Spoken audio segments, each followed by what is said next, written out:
Yes, good afternoon. My name is Jos Stevens. I work as a scientist at the Netherlands Aerospace Center, NLR, right here in Amsterdam.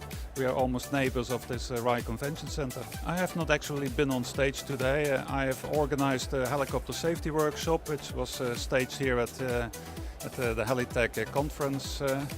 It was organized on behalf of the European Safety Promotion Network Rotorcraft ESPNR and the International Helicopter Safety Team IHST.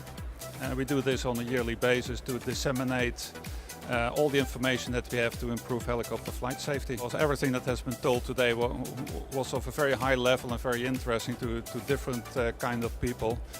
We talked about dissemination programs, training programs, videos that have been released, how technologies can help to mitigate certain accident factors.